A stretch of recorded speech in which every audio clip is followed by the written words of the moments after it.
अब साइंस में सब कुछ हुआ इजी। जी हाँ, साइंस में सब कुछ समझना हुआ आसान, क्योंकि मैं उमेश पांडे आप लोगों के लिए इस तरह की वीडियोस बनाता हूँ। इसी वजह से आप लोग इतने ज़्यादा एक्टिव होकर वीडियो को देखते हो, समझते हो और उनसे रिलेटेड क्वेश्चंस के आंसर देते हो। जी हाँ, इसी पॉजिटिवनेस को देखते हुए मैं आप सभी लोगों के लिए, चाहे क्लास 6 हो, चाहे 7th हो, चाहे 8th हो, चाहे 9th हो, चाहे 10th हो, 11th हो या 12th हो, सभी लोगों के लिए, सभी स्टूडेंट्स के लिए, उनकी तैयारी के लिए मैं वीडियो लेकर आता हूँ। रोज़ कोई ना कोई वीडियो अपलोड जरूर करता हूँ जिसमें आप लोग अपनी सहभागिता जरूर दिखाओ, एक्टिव होके पूरी वीडियो देख सको। चलिए, आज की इस वीडियो में क्लास 6 की चैप्टर 3 जिसका नाम है फाइबर टू फैब्रिक की ही वीडियो बनाई गई है, जो कि साइंस से रिलेटेड है। मैं उमेश पांडे, आप लोग जानते ही मेरे बारे में, एक्सप्लेन करता हूँ हर एक टॉपिक्स को जिसमें आपको कन्फ्यूज़न होता है। जी हाँ, एक एक पॉइंट को मैं कन्फ्यूज़न, जो भी पॉइंट आपका कन्फ्यूजनेबल होते हैं उन सभी का एक्सप्लेनेशन मेरे द्वारा किया जाता है और मैं उम्मीद करता हूँ आप लोग हर एक क्वेश्चन को समझते जरूर चलोगे। जी हाँ, समझना है हर एक पॉइंट को, हर एक क्वेश्चंस को। तो चलिए स्टार्ट करते हैं वीडियो। सभी लोग एक्टिव हो, सभी लोग ऑनलाइन जरूर आएँ, ज़्यादा से ज़्यादा ऑनलाइन आया करें जिससे आप लोगों को समझाया जा सके। हर एक पॉइंट के क्वेश्चंस जितने भी बनते हैं वो सब कुछ समझाए जा सके।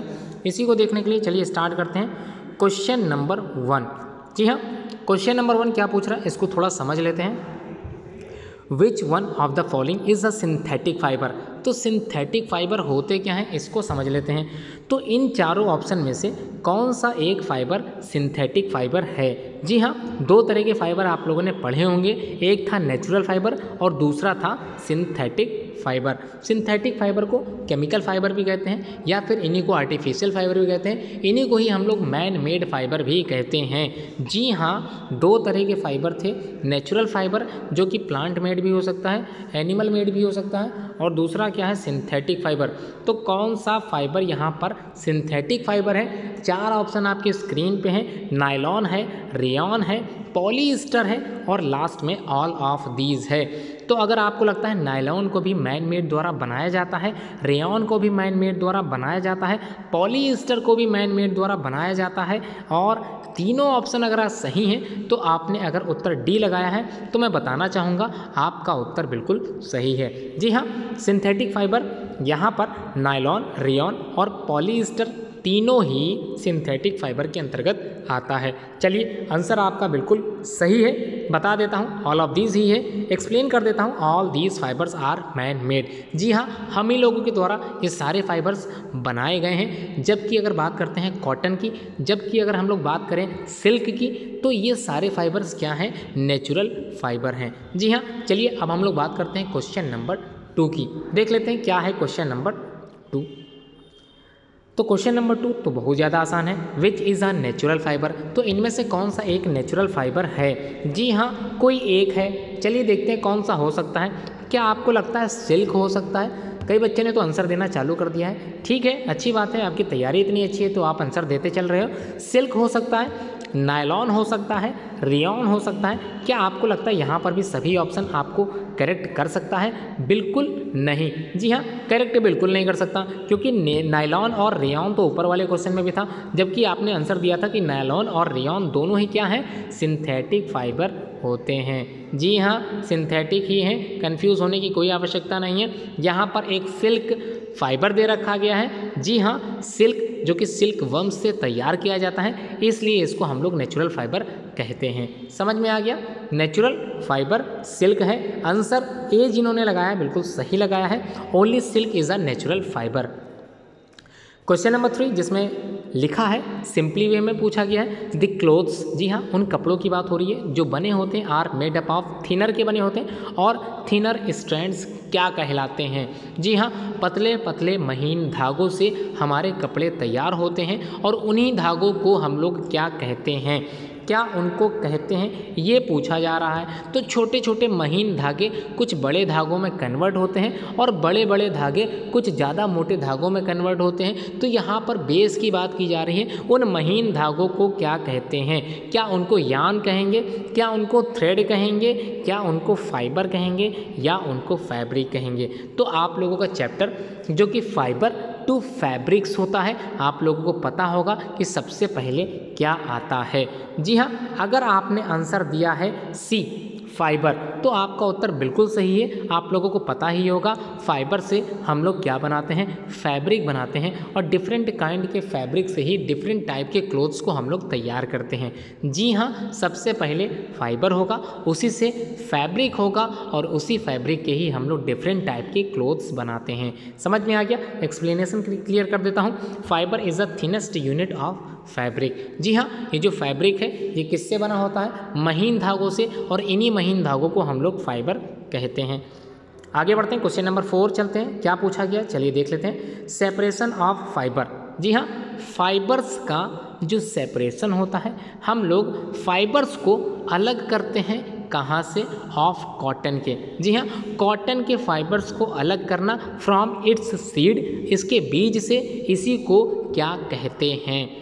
जी हाँ, cotton is the type of natural fibre, और ये प्लांट मेड है। तो आप लोगों को ज्ञात होगा प्लांट है तो सीड आएगा, तो इसके सीड से हम लोग फाइबर को निकालते हैं, सेपरेट करते हैं, अलग कर देते हैं। इस अलग करने की प्रोसेस को यहाँ पर क्या कहा जाता है।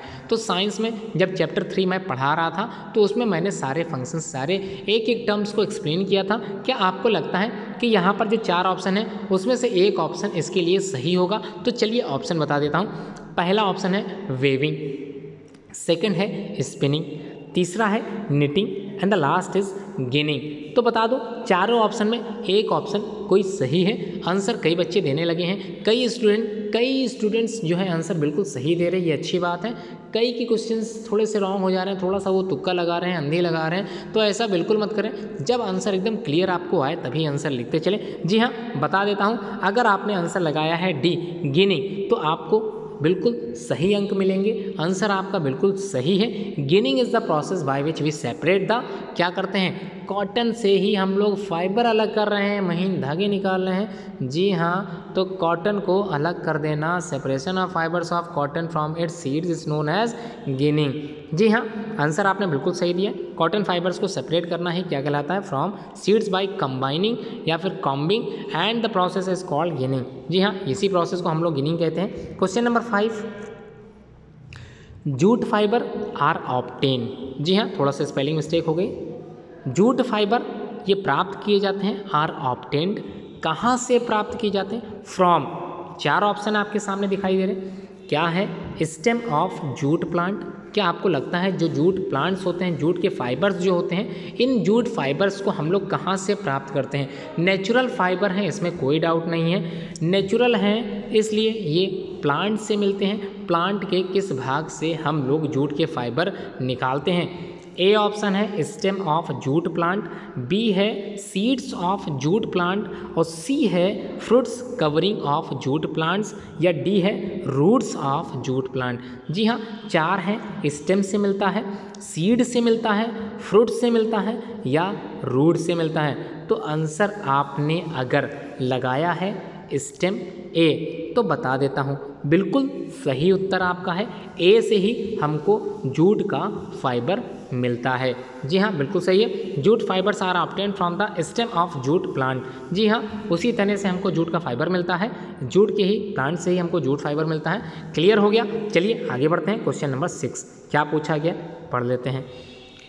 Numbers of yarns use to make fabric by weaving and knitting are. जी हाँ, yarns बनाने के लिए जो प्रयोग किया जाता है फैब्रिक, किसके द्वारा, वेविंग प्रोसेस के द्वारा या फिर निटिंग प्रोसेस के द्वारा, उसको कितने नंबर होते हैं yarns के, ये बताना है। तो 2 sets of yarns in each case, इसी से हम लोग फैब्रिक बनाते हैं, या फिर single yarn is in each case, क्या ये सही होगा? 2 sets of yarns in weaving and the knitting, single knitting, क्या ये सही होगा?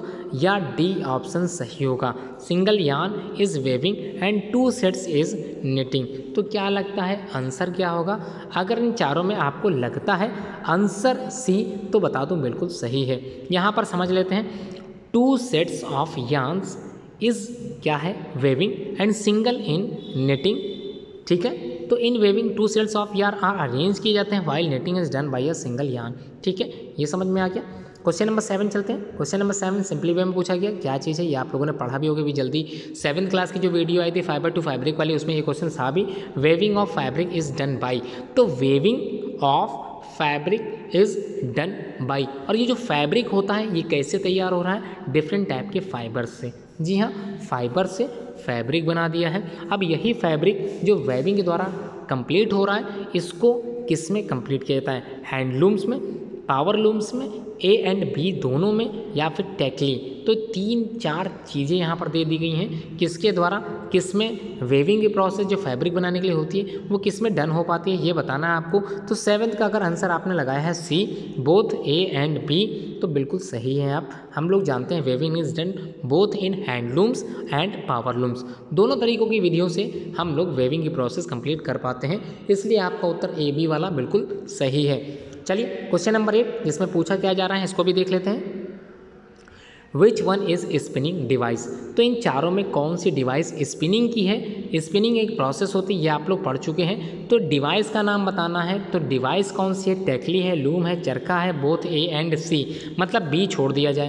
तो ए एंड सी दोनों क्या हैं, स्पिनिंग की डिवाइस हैं, इसके द्वारा हम स्पिनिंग प्रोसेस को डन कर पाते हैं। क्या आपको लगता है ए एंड सी होगा, तो बता दूं बिल्कुल आपका उत्तर सही है, डी ऑप्शन बिल्कुल करेक्ट है, both A and C answer is right. जी हाँ, क्योंकि हम लोग जानते हैं इन लूम्स में अभी आप लोगों ने पढ़ा था फैब्रिक को बनाया जाता है, वोवन किया जाता है, वाइल जबकि by takli and the charkha these are yarn is made. जी हाँ, यहाँ पर 2 काइंड के वाम्स को ऐड कराया जाता है, इसलिए यहाँ पर आंसर क्या होगा, टेक्ली एंड चरखा। समझ में आ गया, आंसर क्लियर है। चलिए अब बात करते हैं क्वेश्चन नंबर 9 की। क्या पूछा जा रहा है, which one of the following is a plant fibre. जी हाँ, इन चारों में से कौन सा एक प्लांट फाइबर है। तो इसको समझने के लिए आप लोग एनिमल फाइबर को अलग कर लें, जो बच जाएगा वो आंसर बिल्कुल सही होगा। तो वूल जो कि हमको कहाँ से मिलता है, शीप से मिलता है, भेड़ों से मिलता है, इसलिए वूल क्या है, एनिमल फाइबर, ये आंसर तो बिल्कुल नहीं होगा। दूसरा है सिल्क, क्या लगता है आपको सिल्क होगा, तो बता दूं सिल्क जो मिलता है प्राप्त होता है वो सिल्क वर्म से प्राप्त होता है, जो कि एक कीड़ा होता है। जी हाँ, रेशम का कीड़ा। तो आपको लगता है क्या ये प्लांट मेड हो सकता है, बिल्कुल नहीं हो सकता, इसलिए सिल्क एक एनिमल फाइबर होता है, इसलिए ये दोनों ऑप्शन तो बिल्कुल गलत हो जाएंगे। अगर आपने आंसर सी लगाया है तो बता दूं कॉटन एंड जूट। जी हाँ, ये दोनों ही आंसर आपके सही होते हैं। अगर आपने उत्तर सी लगाया है तो बिल्कुल सही है। नेचुरल फाइबर में अगर प्लांट मेड फाइबर की बात करें तो सी बिल्कुल सही होगा, cotton is a type of plant fibre. जी हाँ, जबकि डी आप लोग जानते ही हैं ये नेचुरल फाइबर बिल्कुल नहीं होता, ये क्या होता है, सिंथेटिक फाइबर होता है, मैन मेड फाइबर होता है, जिसको हम लोगों के द्वारा बनाया जाता है। जी हाँ, अगर उत्तर आपने सी दिया है तो बता दूं बिल्कुल सही है, cotton is a plant fibre, बिल्कुल सही है। चलिए अब हम लोग बात करते हैं क्वेश्चन नंबर 10 की। The right time to cut jute plant is. क्या सही समय होता है जब हम लोग जूट की फसल को, जूट प्लांट को क्या करते हैं, निकालते हैं, काटते हैं, तो किस समय काटा जाता है। Eight the time of matured stage, जब उसकी फसल पक जाए तब हमको हटाना चाहिए, या फिर बिफोर फ्लावरिंग स्टेज, फूल निकलने से पहले उसको रिमूव कर देना चाहिए, या फिर फ्लावरिंग स्टेज, फूल निकल रहा है उस समय हमको हटाना चाहिए, या एनी टाइम आफ्टर फ्लावरिंग, तो फ्लावरिंग निकलने के कभी भी हम लोग बाद में इसको हटाते हैं। क्या सही होगा, तो जूट का प्लांट है, उसी से हम लोग जूट का फाइबर तैयार करते हैं, उसको तैयार करने के लिए हमको इसके स्टेम का उपयोग करना होता है, और ये स्टेम उपयोग में तब लाई जाती है जब इसका आंसर जो है वही सही होगा, फ्लावरिंग स्टेज के समय। जी हाँ, फूल निकलते ही इसको हम काट लेते हैं और इससे जूट का फाइबर तैयार करते हैं, बिल्कुल सही। Jute plants are usually cut at the time of flowering stage. अगर आंसर आपने सी दिया है तो आपका उत्तर बिल्कुल सही है। अब हम लोग बात करते हैं अगले क्वेश्चन की ओर चलते हैं, fill in the blanks with appropriate words की तरफ चलते हैं। मतलब यहाँ पर कुछ फिल इन द ब्लैंक्स आपको दिखाए जाएंगे और मैं उम्मीद करता हूँ आप लोग इसके आंसर्स भी देखते चलोगे। चलिए स्टार्ट करते हैं। क्वेश्चन नंबर 1, जिसमें आप लोगों से पूछा गया है क्लोथ्स। जी हाँ, क्लोथ्स जो कपड़े आप लोग पहनते हैं उसी की बात की जा रही है। क्लोथ्स बेसिकली बने होते हैं किस चीज़ के, clothes are made up of dash. जी हाँ, क्लोथ्स किस चीज़ के बने होते हैं ये आपको उत्तर में बताना है। तो आप लोगों ने चैप्टर पढ़ा ही है, चैप्टर का नाम है फाइबर टू फैब्रिक्स। जी हाँ, फाइबर से हम लोग क्या तैयार करते हैं, फैब्रिक तैयार करते हैं और डिफरेंट फैब्रिक से ही क्लोथ्स तैयार होते हैं। तो आंसर अगर आपने लगाया है फाइबर्स तो बता दूं बिल्कुल सही है। Fibre is the basic unit of किसी भी क्लोथ्स की बेसिक यूनिट होती है फाइबर्स, और फाइबर से क्या बनता है, फैब्रिक बनता है, और उसी फैब्रिक से क्या बनता है, क्लोथ्स बनते हैं। जी हाँ। क्वेश्चन नंबर 2 जिसमें आप लोगों से पूछ रहा है डिफरेंट क्लोथिंग मटेरियल्स। जी हाँ, डिफरेंट टाइप के क्लोथिंग मटेरियल से बने हुए कपड़े आप लोगों ने पहने भी होंगे। उन्हीं कपड़ों की अगर हम लोग बात करें तो डिफरेंट क्लोथिंग मटेरियल्स हैव किस तरह की प्रॉपर्टीज होती है। जी हाँ, किस तरह की प्रॉपर्टीज होती है, तो जैसा कि नाम से लग रहा है डिफरेंट क्लोथिंग मटेरियल्स, तो उनके पास जो उनकी प्रॉपर्टीज होगी वो भी कैसी होगी, क्या सिमिलर होगी, एक जैसी होगी, या फिर डिफरेंट होगी। जी हाँ, आपको क्या लगता है, ये आप लोगों से सेकंड क्वेश्चन में पूछा जा रहा है। तो आंसर अगर आपने लगाया है डिफरेंट तो बता दूं आपका उत्तर बिल्कुल सही है। क्वेश्चन नंबर 3 जिसमें आप लोगों के सामने स्क्रीन पर दिख रहा होगा, cotton plants need dash climate. जी हाँ, कॉटन की जो फसल होती है, कॉटन की जो खेती होती है, उसके लिए ब्लैक सॉइल सबसे बेस्ट सूटेबल होती है। जी हाँ, ब्लैक सॉइल में ही कॉटन प्लांट्स को उगाया जाता है और सबसे अच्छी तरह इसी सॉइल पे कॉटन प्लांट्स उगता है। जी हाँ, क्लाइमेट की अगर बात करें तो किस क्लाइमेट पर कॉटन का प्लांट्स उगता है, ये आपको तब पता चल पाएगा जब आपको पता चलेगा कि ब्लैक सॉइल किस रीजन में, किस प्रदेश में पाई जाती है।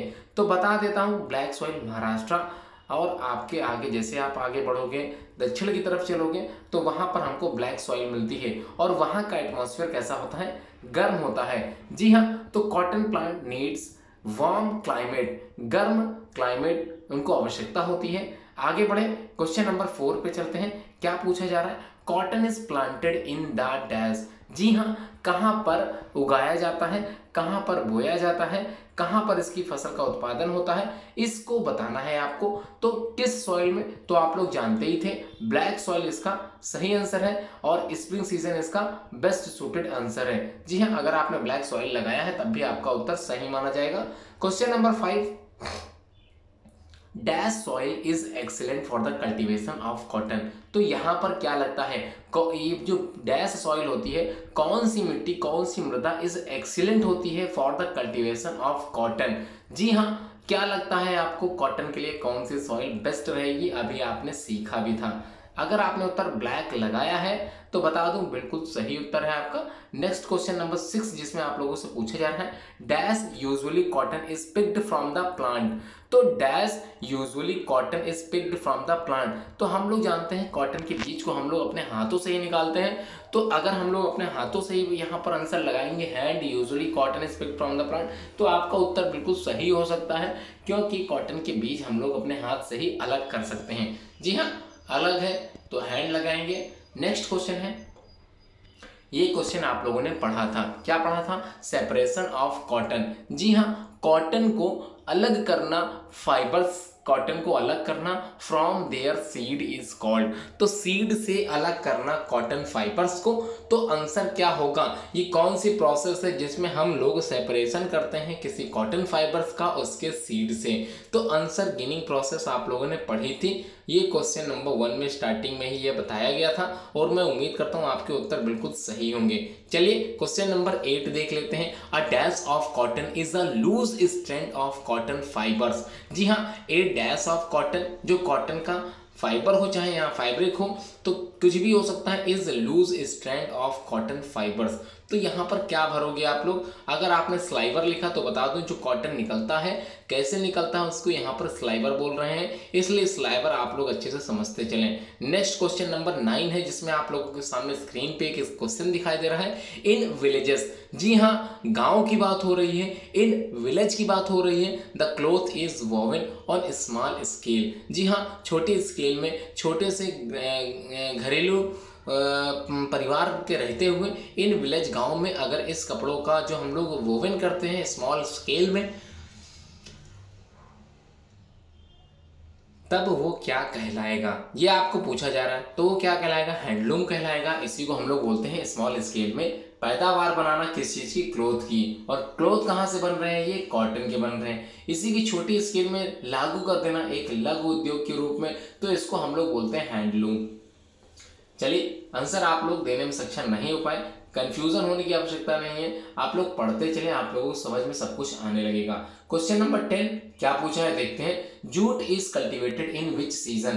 तो जूट की अगर हम लोग बात करें तो किस सीजन में कल्टीवेट किया जाता है। अगर यहाँ पर आप लोगों के सामने कॉटन होता तो आप लोग आसानी से लिख सकते थे, cotton is best cultivated in warm climate. अब आप बात करेंगे jute is cultivated in which season, तो सीजन तो आप लोगों को पता ही है, तो सीजन कौन से सीजन में ये जूट का प्लांट कल्टीवेट किया जाता है, उगाया जाता है। अगर आपने रेनी सीजन लगाया तो बिल्कुल सही लगाया है, आंसर आपका सही है। कुछ बच्चे गलत कर रहे हैं, चलिए कोई बात नहीं, आगे बढ़ते हैं। क्वेश्चन नंबर 11 पे चलते हैं, या आंसर मिल गया, सॉरी उसके लिए क्षमा चाहूंगा। Jute is grown in which soil, तो एलुवियल सॉइल जो कि हमारे आसपास पाई जाती है, तो इसी सॉइल पर जूट का कल्टीवेशन होता है। जी हाँ, जूट का कल्टीवेशन इसी एलुवियल सॉइल में होता है, आंसर दिख गया था। चलिए आगे बढ़ते हैं क्वेश्चन नंबर 12 पे। और लार्ज स्केल की अगर हम लोग बात करें, cotton clothes are made by machines in, तब इसको क्या हैंडलूम बोलेंगे। अगर लगता है हैंडलूम बोलेंगे तो आप लोग हैंडलूम लिख सकते हैं, लेकिन अगर आपको कोई और शब्द याद आ रहा है तो आप लोग रुके रहें आंसर के लिए थोड़ा सा, क्योंकि आप हो सकता है गलत हो जाओ। जी हाँ, लार्ज स्केल की बात हो रही है, तो large scale cotton clothes are made by machine, machine के द्वारा कॉटन के क्लोथ्स बनाए जाना, ये क्या होता है, ये क्या कहलाएगा, तो ये कहलाएगा पावर लूम। जी हाँ, अगर बात करें हैंडलूम की, हाथों से बनाया जाना, तब वो कहलाता है हैंडलूम। अगर मशीन से बनाया जाए, पावर से बनाया जाए, तो उसको बोलते हैं पावर लूम। जी हाँ, बिल्कुल आप सही हो सकते थे अगर आप पावर लूम लगाते।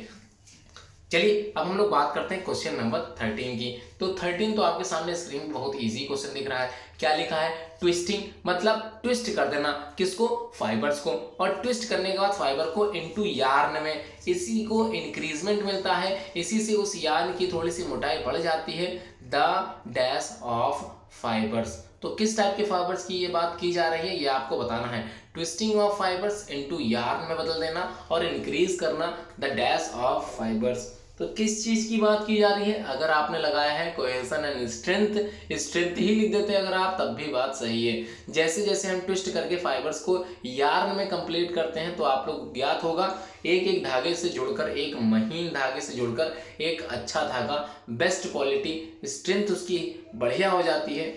छोटे छोटे महीन धागों से मिलकर एक बड़ा सा अच्छा सा बेस्ट क्वालिटी धागा तैयार होता है, और उसी धागे से हम लोग क्या करते हैं, कॉटन के क्लोथ्स या फिर अन्य क्लोथ्स तैयार करते हैं। क्वेश्चन नंबर 14 क्या लिखा है, चलिए पढ़ते हैं।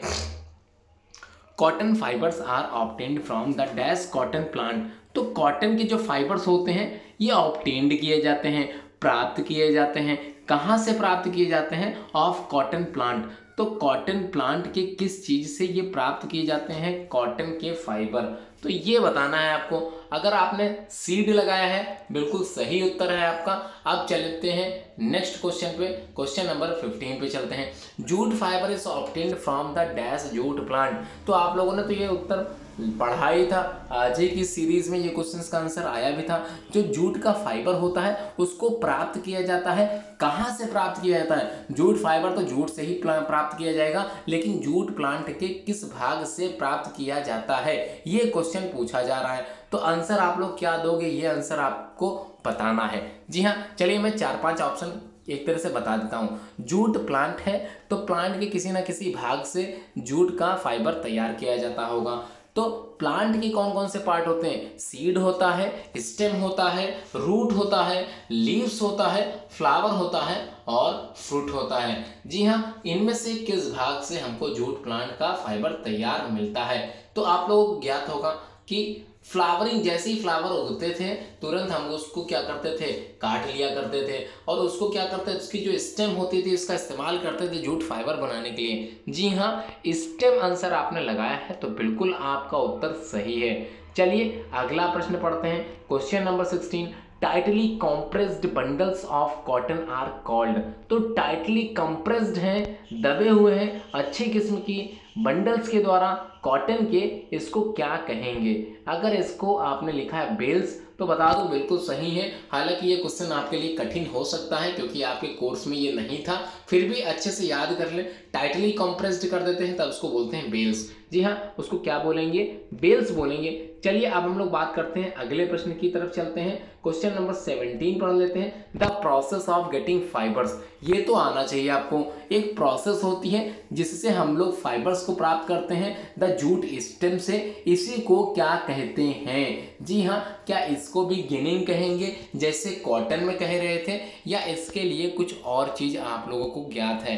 The process of getting fibres from the jute stem is called, क्या कहलाएगी? ये प्रोसेस कहलाती है रेटिंग। जी हाँ, रेटिंग प्रोसेस कहलाती है तब जब जूट स्टेम से हम लोग जूट फाइबर को प्राप्त करते हैं। लेकिन गिनिंग प्रोसेस तब कहलाती है जब कॉटन फाइबर को हम लोग कॉटन सीड से प्राप्त करते हैं। जी हाँ, याद हो गया। क्वेश्चन नंबर नेक्स्ट चलते हैं, क्वेश्चन नंबर 18, जिसमें पूछा गया है पीपल माइग्रेटेड है। माइग्रेटेड मतलब धीरे धीरे अपना देश, अपना शहर, अपना गांव छोड़कर वो जा रहे हैं। तो people migrated to colder regions only after the invention of, किस चीज के इन्वेंशन के लिए, किस चीज की खोज के लिए वो माइग्रेट हो रहे हैं, धीरे धीरे कोल्डर रीजन की तरफ जा रहे हैं। कहाँ क्यों जा रहे हैं? आफ्टर द इन्वेंशन ऑफ, किस चीज़ के इन्वेंशन की वजह से? तो फायर इन्वेंशन की वजह से, आग की खोज में धीरे धीरे आदिवासी, आप लोगों ने पढ़ा होगा एक समय था कि आदिवासियों ने आग की खोज कर ली। जी हाँ, पीपल धीरे धीरे जा रहे हैं, कोल्डर रीजन्स की तरफ जा रहे हैं only after the invention of fire. जी हाँ, आगे बढ़ते हैं। अब आपको स्टेटमेंट दी जाएगी, कुछ स्टेटमेंट ट्रू हो सकती है, कुछ फॉल्स होंगी। आपको बताना है कौन से स्टेटमेंट ट्रू है और कौन स्टेटमेंट फॉल्स है। जी हाँ, अच्छे से समझेंगे और आंसर जरूर लगाएंगे। चलिए देखते हैं आंसर क्या है। All the plants have fibres in their body structure. तो all the plants fibre in their body structure, क्या आपको लगता है जितने भी प्लांट्स हैं जिनके पास फाइबर्स हैं इन देयर बॉडी स्ट्रक्चर में, क्या ये ट्रू होगा? सभी प्लांट्स के पास फाइबर्स होते हैं ऐसा कहना तो स्वाभाविक नहीं है, लेकिन यहाँ पर लिखा है plants have fibres in their body structure, तो बता देता हूँ आंसर बिल्कुल ट्रू है। तो यहाँ पर लिखा है प्लांट्स, प्लांट्स मोस्टली सभी प्लांट्स जिनके पास फाइबर्स होता है, बस हम लोग फाइबर्स बना नहीं पा रहे हैं, इसलिए समझ लें क्या लिखा है, all the plants have fibres in their body structure. ठीक है, समझ में आ गया। आप लोग क्या करते हैं, पल्स मतलब दाल होती है, दाल को खाते हो, उस दाल से भी हमको रेशे प्राप्त होते हैं। जी हाँ, वही रेशों की यहाँ बात की जा रही है, तो ये ट्रू है, बिल्कुल सही है, इसको गलत नहीं माना जाएगा। आगे बढ़ते हैं, क्वेश्चन नंबर 2 की तरफ चलते हैं। तो क्वेश्चन नंबर 2 में क्या पूछा गया है, चलिए देख लेते हैं। थोड़ा सा मिस हो गया है क्वेश्चन, धीरे धीरे चलता हूँ नीचे। तो पहला हो गया, दूसरा पढ़ते हैं क्या लिखा है। Cotton is the most important industrial crop. तो आपको लगता है ये जो कॉटन है जिससे हम लोग कपास की खेती करते हैं, मोस्ट इम्पॉर्टेंट इंडस्ट्रियल क्रॉप है। क्या ये इंडस्ट्रीज बढ़ा रही है? क्या इसका निर्माण औद्योगिक रूप से हुआ है? अगर आपको ऐसा लगता है तो बता दूं बिल्कुल सही हो आप लोग। ये जो कॉटन है इससे बहुत ही ज़्यादा इनकम होती है और आगे इसकी ग्रोथ बहुत ही अच्छी इससे होने वाली है। कॉटन के प्लांट्स ज़्यादा से ज़्यादा एक लार्ज स्केल में उगाए जा रहे हैं। पावर लूम जिसको हम लोग बोलते हैं, उसी से कॉटन के फाइबर से हम लोग कॉटन तैयार कर रहे हैं। बिल्कुल सही उत्तर आपका होगा, ट्रू अगर आपने लगाया होगा। क्वेश्चन नंबर 3 क्या लिखा है, पढ़ते हैं। India was the proud inventor of cotton clothing. जी हाँ, बता दूं ये जो कॉटन क्लोथिंग है उसके लिए इंडिया सबसे सर्वोपरि है। सर्वोपरि का मतलब ये खुद अपने कॉटन को देश विदेश में पहुंचा रहा है। जी हाँ, इसी वजह से इसको अपने आप पर प्राउड है, प्राउड इन्वेंटर है ऑफ कॉटन क्लोथिंग का। तो ये बिल्कुल सही है, एकदम राइट है। आगे बढ़ते हैं। Cotton plant need cold climate. तो क्या लगता है कॉटन का जो प्लांट्स होता है क्या उसको आवश्यकता होती है कोल्ड क्लाइमेट की? अगर आपको लगता है ठीक उत्तर है ये, तो बता दूं कोल्ड क्लाइमेट की जगह अगर वार्म क्लाइमेट होता तब तो ये बिल्कुल सही होता, लेकिन यहाँ तो लगा है कोल्ड क्लाइमेट, तो ये बिल्कुल क्या हो जाएगा, गलत हो जाएगा। इसलिए ये जो स्टेटमेंट दी गई है ये बिल्कुल क्या है, फॉल्स है। जी हाँ, फॉल्स है। आगे बढ़ते हैं। क्वेश्चन नेक्स्ट है एलुवियल सॉइल। जी हाँ, आपको लगता है क्या alluvial soil is best suited for cotton? तो बता दूं अभी आप लोगों ने एक सॉइल पढ़ी थी जिसमें बेस्ट सूटेड कॉटन के लिए बताया गया था, तो वो सॉइल कौन सी थी? वो सॉइल थी ब्लैक सॉइल। तो ये जो उत्तर है, ये जो स्टेटमेंट है, ये जो है गलत है। जी हाँ, फॉल्स स्टेटमेंट है। आप लोग इसमें कंफ्यूज मत हों। ब्लैक सॉइल ही बेस्ट सूटेड होती है कॉटन कल्टीवेशन के लिए। नेक्स्ट क्वेश्चन, जूट को प्राप्त किया जाता है फ्रॉम द स्टेम ऑफ पटसन। तो क्या पटसन एक पटसन प्लांट है? यहाँ पर प्लांट की बात की जा रही है। तो जूट को ऑब्टेन किया जाता है पटसन प्लांट से, तो बिल्कुल सही है। माफ चाहूँगा, आंसर फिर से दिख गया आप लोगों को, थोड़ा सा आंसर दिख गया, मिसप्रिंट हो गया। तो पटसन से ही हम लोग क्या प्राप्त करते हैं? जूट प्राप्त करते हैं। ये बिल्कुल ट्रू था। कहाँ गया क्वेश्चन नंबर 6? जी हाँ, क्वेश्चन नंबर 6 बिल्कुल ट्रू है। Jute is obtain from the stem of पटसन, बिल्कुल राइट है। आगे बढ़ते हैं क्वेश्चन नंबर 7। तो 7th में क्या लिखा है? Jute fibres are quite strong. तो क्वाइट स्ट्रॉन्ग होते हैं 6 to 8 फीट लॉन्ग के and have a silky lustre. तो ऐसा कुछ होता है, सिल्की लस्चर होता है एंड क्वाइट स्ट्रॉन्ग होते हैं, 6 to 8 फीट लॉन्ग होते हैं and have a silky lustre. तो बता दो बिल्कुल सही है। नेक्स्ट क्वेश्चन नंबर 8 है, प्रिमिटिव मेन, पुराने जमाने में जो आदमी होते थे, औरतें होती थी, had no idea about clothing. तो आपको लगता है पुराने समय में जो मनुष्य रहते थे उनको आइडिया था क्लोथ्स का? बिल्कुल नहीं था। Had no idea about clothes, तो बिल्कुल सही है। पहले के ज़माने में जो आदिवासी होते थे वो पत्तों के ही कपड़े बनाकर पहनते थे। आप लोगों को ज्ञात भी होगा आदिवासियों के बारे में, और आपने आदिमानवों के बारे में पढ़ा भी होगा। चलिए क्वेश्चन नंबर 9 देख लेते हैं, जिसमें आप लोगों के सामने पूछा क्या गया है, इसको थोड़ा सा पढ़ देता हूँ। Types of clothing which we wear, जो कुछ भी हम लोग पहनते हैं, किसी भी प्रकार का कपड़ा हम लोग पहनते हैं, इज इन्फ्लुएंस्ड होता है बाय द क्लाइमेट के द्वारा, ऑक्यूपेशन के द्वारा, कल्चर के द्वारा और डेली उपयोग के द्वारा। क्या ऐसा कुछ है? तो बता दूं बिल्कुल सही है, बिल्कुल सही कहा गया है। अगला प्रश्न क्वेश्चन नंबर 10, जिसमें पूछा गया cotton and woollen clothes are smooth to touch. ठीक है, कॉटन का कपड़ा और वूलन का कपड़ा दोनों को अगर हम लोग छुएंगे तो बहुत ही ज़्यादा चिकना लगेगा, स्मूथ लगेगा। तो बता दूं बिल्कुल गलत है। कॉटन मतलब सूती वस्त्र और वूलन मतलब ऊनी वस्त्र। तो ऊन तो हमको चिकनी लगती है, इसमें कोई डाउट नहीं है, लेकिन कॉटन का वस्त्र खुरदुरा होता है। आप लोगों को ध्यान होगा, थोड़ा सा रफ होता है, ये आपने समझा होगा। आगे क्या है क्वेश्चन नंबर 11, इसको थोड़ा सा समझा देता हूँ जिसमें आप लोग उत्तर देने में आपको आसानी हो। Clothes are made from threads. जी हाँ, थ्रेड्स बिल्कुल सही है एंड थ्रेड्स बिल्कुल सही है। इन टर्न बदल दिया जाता है, आर स्पन फ्रॉम फाइबर्स। ठीक है, क्या लगता है ऐसा कुछ है? Clothes are made from thread से ही बने होते हैं, ये तो बिल्कुल सही है। और ये जो थ्रेड्स हैं इनको टर्न किया जाता है इसी स्पन ऑफ फाइबर से। क्या लगता है ऐसा आपने कुछ पढ़ा था कि फाइबर से मिलकर फैब्रिक बनता है और उसी फैब्रिक के महीन महीन धागों से एक कपड़ा तैयार होता है? तो बिल्कुल सही है। Coconut fibres are good for making yarn. तो आपको लगता है जो कोकोनट होता है, नारियल होता है, क्या उससे भी हम लोग बेस्ट सूटेड फाइबर्स तैयार कर सकते हैं?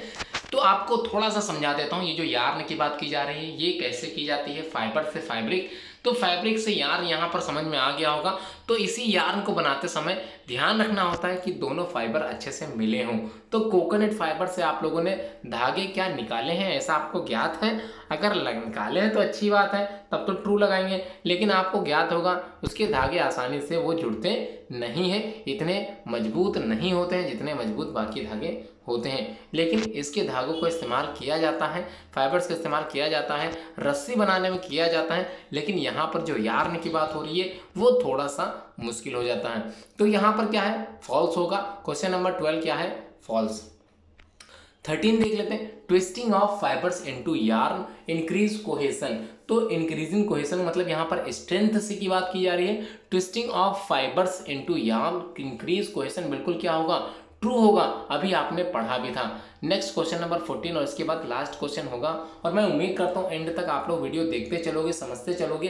चैनल सब्सक्राइब नहीं है तो चैनल को जरूर सब्सक्राइब कर लें। आगे बढ़ते हैं। वाइल वर्किंग इन किचन, तो किचन में कार्य करते समय we should wear cotton clothes, हम लोगों को कॉटन क्लोथ्स पहनना पड़ता है। तो ऐसा कुछ होता है? कॉटन के कपड़े ही केवल किचन में जब जाएं तो कॉटन के कपड़े पहने, सिंथेटिक फाइबर बिल्कुल मत पहने। तो बता दूं आपका जो आंसर होगा वो अगर ट्रू होगा तो बिल्कुल सही होगा। तो कॉटन क्लोथ्स ही पहनने चाहिए अगर आप किचन में कार्य कर रहे हो। जी हाँ, आगे बढ़ते हैं। क्वेश्चन नंबर 15 लास्ट है और आंसर आप लोगों से उम्मीद की जाती है आंसर आप लोग देंगे। क्लोथ्स प्रोटेक्ट करते हैं us from the adverse वेदर्स and condition. तो डिफरेंट टाइप के क्लोथ्स हमारी रक्षा करते हैं, चाहे मौसम गर्माहट वाला हो तो गर्मी युक्त कपड़े पहनेंगे, ठंडा वाला हो तो हम लोग ऊनी वस्त्र पहनेंगे। इसी तरह से अलग अलग सीजन के लिए हम लोग अलग अलग कपड़े पहनते हैं। तो ये कंडीशन क्या ट्रू है? जी हाँ, बता दूं ये कंडीशन बिल्कुल ट्रू है। This is the last question of this series. आज के इस वीडियो का ये लास्ट क्वेश्चन था और मैं उम्मीद करता हूँ आप लोगों ने बहुत ही ज़्यादा एंजॉय किया होगा। पूरी वीडियो देखने के लिए आप लोगों को बहुत बहुत धन्यवाद। शाम को आप लोगों को बहुत सारी वीडियोस मिलने वाली हैं, डायरेक्ट इनडायरेक्ट जो आपने पढ़ा था, थर्ड रूल पढ़ने वाले हैं, वो भी वीडियो आज अपलोड की जाएगी। जी हाँ, वीडियो में बने रहने के लिए आप लोगों का बहुत बहुत धन्यवाद।